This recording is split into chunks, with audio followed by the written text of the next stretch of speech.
everybody. This is Challenge. Accepted. And we got done watching a really good show. It's not even a show. It's like it was a movie that we just found on the streaming channel she has, and it's not really as loved as I think it should be, or at least we think it should be, you know? Yeah. And the film is called Circus Kane. So obviously we're going to talk about the movie, because this is a review. So there's a spoiler warning for any of y'all who don't know what that means.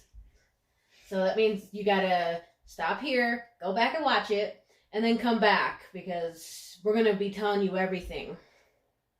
Yup. You go first.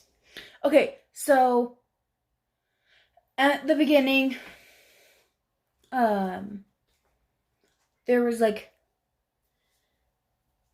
I'd say okay, so there's 5, 6 people there? Well, yeah, but I'm just going to say for the beginning, at first, just by looking at the picture that comes with the freaking screen, it actually kind of reminds me of 3 of my favorite things. It gives you kind of It vibes because of the clown theme. It gives you also American Horror Story. I know it was more of a freak show for them, but it's a circus theme, you know? And my favorite thing about circuses is that I've heard a lot of horror stories about circuses and freak shows, which you just immediately get from that, and I like stuff like that. You know, I like Edward Mordrake kind of stories, you know? This person was real, I feel bad for them, but at the same time it's just it's kind of scary. Mm-hmm. Okay, so back to the movie itself and not the card. Jasmine did just say there were 6 people. Yep. And well, there were instant red flags for all of them, first of all. yeah, because they got a message. Oh yeah, that just offers instant money to if you survive this, you get, what do you say, 250,000, something like that? Yeah. Yeah, something like that. So that's a red flag. You just get a message like that. The place they met in was an empty parking lot. And then there was a swap van that just pulls up out of nowhere with freaking clowns. Holding guns. Yeah, kind of in the Heath Ledger Joker movie. That's what the masks kind of look like, but they were more bloodied or messed up, something like that. Yeah. And they also introduced themselves in the van. Yeah, no. Well, I mean before the van came. Well, I know, but while they're in the van, they kind of explicitly state why they think they were chosen. You know, one's an Instagrammer, one's an actor, one is, I don't know what the heck he's doing. Someone owns a vintage, what is it, a pawn shop for vintage stuff, you know? Mm-hmm. And then that's the scene where we get to know a lot of the characters, which I really liked. I don't know, Billy, he has glasses, round guy. We don't really know what he brings to the table. He's easily scared. He panics a lot throughout the movie. And at the same time, he's kind of funny. He makes it a little funny. Yeah. And then what about Roxy? Roxy, she is meh. She can be a brat. She just comes off as one of those people you just want to swat. Yeah, most of the time. But what I like is how they have what I like about scary movies is if there's a character that's mysterious with a history, there's someone who knows about them or just enough for them to want to go into it, which we had Big Ed for. And he was the one who ran the shop, so he was kind of giving the quick insight. He's look at that poster, this and that. These are all actual posters. And I was just that's kind of cool. He knows what this guy is. He knows who Circus Kane is. Mm-hmm. And then we got Jake. He's kind of there, just there. And then we got the Instagrammer whose name is Greg. Oh yeah. And then we've got our little precious actor with the hairstyle straight out of the 20s, Mrs. I can't remember her name. Her name is Carrie Poole. Oh. All right, and then there is Kane himself, obviously.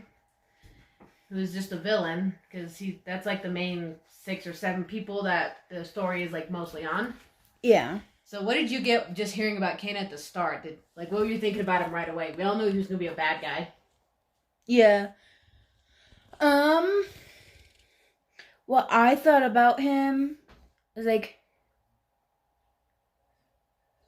it's like he wanted to make them think that they were safe. Yeah. Yeah. But that isn't how it turned out. Oh yeah, and then like some of the flashbacks and stuff we see of him, I kind of get like the way he looks. It kind of looks like Rob Zombie, like the dreadlock thing. Yeah.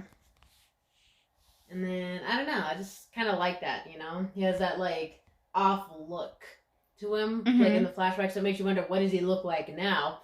Which I wish I didn't get the answer to. Yeah. So he's just shrouded in mystery for most of the film because you don't see him, and he's just kind of running it from pulling the strings behind the scenes. You know what I'm saying? So that's all we got to say about the characters, I think. Yeah. I don't know. Did you think he was like kind of cool, like mysterious, like, oh, I wish I could just meet him kind of thing? Or I don't know. Maybe that's just me because I like scary shit like that. I like scary stuff like that.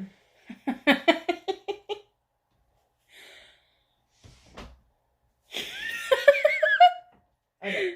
Anyways, next is the riddles, the puzzles.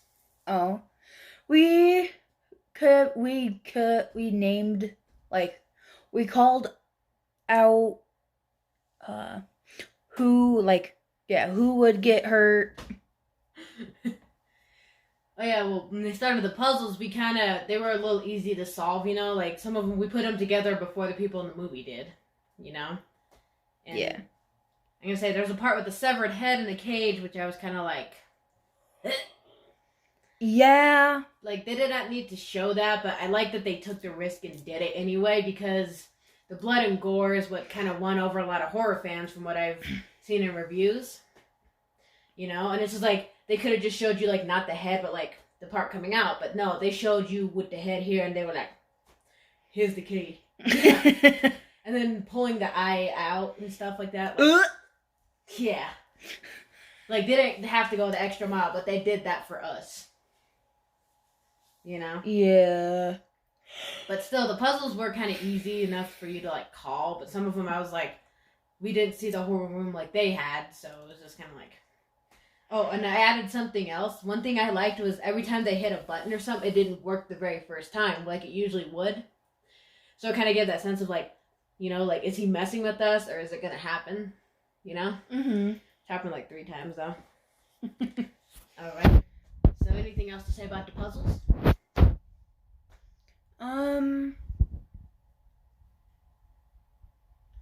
Some were like, one was like,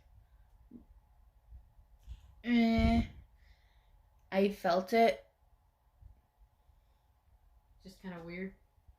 Yeah. Oh yeah. And the next part, just the way people died during the puzzles going on. Some of them were understandable, and then others were kind of, what are you doing? Like, yeah. They stated a little earlier that Big Ed had like a heart condition or something like that, so that if he got scared, he had to like keep himself from that, otherwise it would stop or he'd die or whatever was going on. And I like how when he died, like, it was from 2 scares, but the way he fell, that was the only thing I had a problem with. The way he fell, he probably